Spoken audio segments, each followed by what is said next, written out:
선생님들 안녕하세요. 이번 영상에서는 국어 임용 시험 합격을 위해서 절대 하지 말아야 할 4가지에 대해서 소개해 보려고 합니다.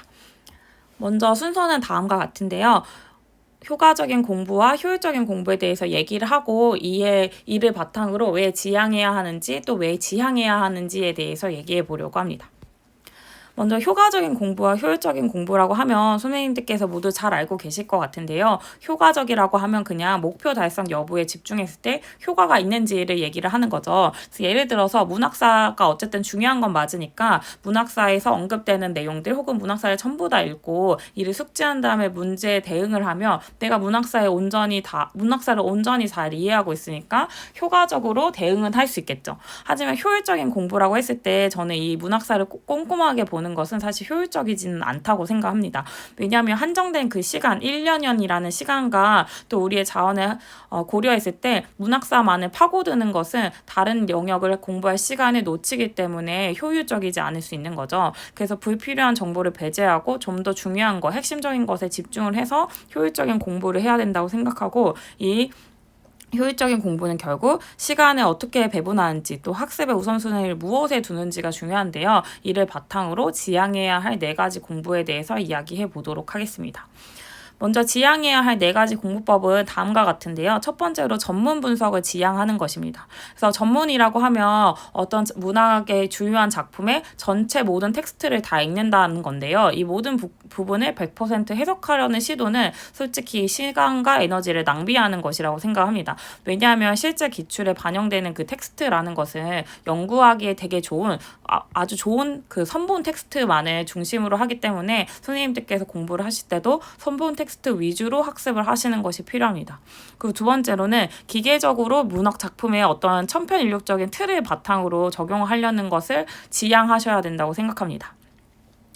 예를 들면 모든 작품에서 그냥 이 작품에 좀 더 중요한 요소들이 있잖아요. 근데 저희가 사실 시의 뭐 3요소라고 하거나 소설의 3요소라고 하면 그 요소가 어떤 건지 잘 알죠. 근데 어떤 시에서는 사실 운율이 중요한 시가 있고 어떤 시는 또 뭐 반어나 역설 같은 뭐 표현 방법이 중요한 시가 있고 또 어떤 시에서는 이 주제 의식 자체가 중요한 시들이 있는데 모든 시를 그냥 어떤 시의 3요소나 시의 어떤 표현 방식을 전부 다 분석하는 것은 기계적인 분석이지 절대 효과적이고 효율적인 방법이 아니라고 생각합니다. 그래서 모든 작품에 동일한 해석의 틀을 가지고 적용을 해서 이를 분석하는 것은 각각 작품에서 더 중점적으로 초점을 맞춰야 할 더 중요한 주요 요소들을 놓칠 위험이 있기 때문에 기계적인 분석을 하는 것은 좋지 않다고 생각합니다. 오히려 선생님들께서 공부를 하실 때 작가별이나 작품별이나 장르별로 예시를 들어서 설명하는 그런 주요한 작품들, 주요한 작가들, 주요한 장르들의 특징들이 있죠. 이러한 특징에 잘 맞는 작품을 보시고 이에 중점을 두고 공부를 하시는 것만으로 충분히 대비가 된다고 생각합니다. 그리고 세 번째로는 청소년용 교재에 의존을 하는 건데요. 뭐 예를 들면 청소년을 위한 뭐 고전 문학사 혹은 뭐 해법 문학과 같은 자습서를 선생님들께서 많이 보시는데요. 이러한 교재들은 개괄적 이해에는 도움이 되지만 심화학습에는 한계가 있습니다. 그리고 당연히 이는 청소년용 교재이기 때문에 청소년을 위해서 만들 때 좀 더 쉽게 만들고 좀 더 이해가 쉽게 만들기 위해서 좀 이를 정제하는 과정에서 5개념이 들어가기도 하고 또 자습서와 같은 것들은 사실 되게 많은 그 연구 텍스트를 압축해서 그냥 한 편의 하나의 틀을 가지고 정리를 했다고 보시면 되거든요. 당연히 정리를 하는 과정에 오류가 있을 수 있기 때문에 5개념이 있는 경우도 되게 많습니다. 근데 선생님들께서 줄글로 된 글을 읽으시면 사실 이게 5개념이 들어가 있을 때도 뭔가 이제 이 글의 흐름이나 연구 자체의 논리가 매끄럽지 않으니까 이 중간에 사실 좀 선행 연구를 뭐 요약하는 과정에서 혹은 이 글을 전개하는 과정에서 오류가 있었다는 것을 인지하실 수 있는데 그냥 개괄적으로 나타난 도표를 그냥 줄줄 읽거나 외울 때는 이 5개념을 파악하는 것이 어려워질 수 있다고 생각이 듭니다. 그래서 선생님들께서 공부를 하실 때는 심도 있는 연구 자료나 개론서 어떤 이론서 위주로 공부를 하시고 청소년용 교재를 가지고 계시다면 보조 자료로만 활용을 하는 것을 추천합니다.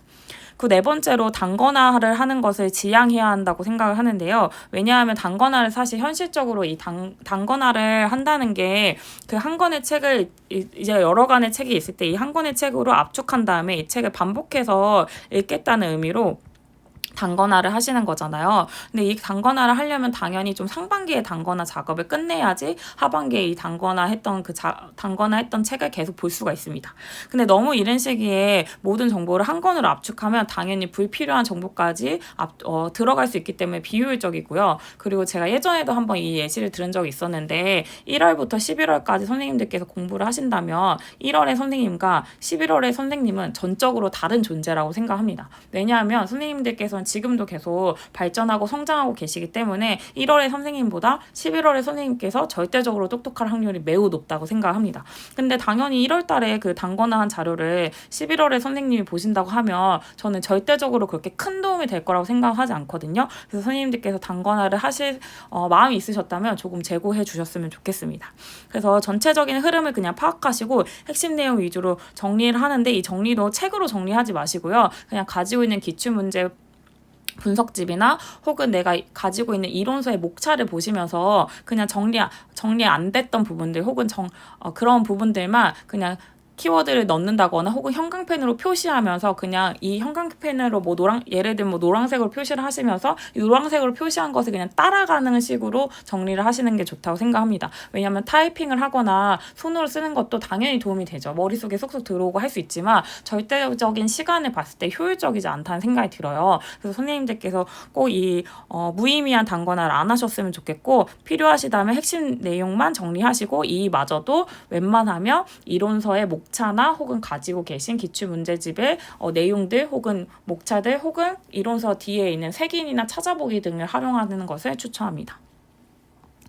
그래서 다음으로는 이를 바탕으로 그래서 지향해야 할 공부 방법에 대해서 소개하려고 합니다. 먼저 첫 번째로는 당연히 선본 텍스트를 봐야 된다는 건데요. 그래서 실제 시험에 반영되는 주요한 텍스트, 연구자들이 많이 꼽는 그 텍스트를 봐야 된다는 건데 그럼 이 텍스트를 어디서 볼 수 있을까라고 하면 사실 기출문제를 활용하시면 됩니다. 그래서 임용 기출문제 당연히 잘 꼼꼼히 보셔야 되고요. 여기에 언급만 됐던 어떤 작품이 있다면 이 작품이 주요한 텍스트 어디에 있을까를 보실 때 그 수능이나 고3 모의고사 기출문제나 혹은 EBS 수능 연계교재와 같은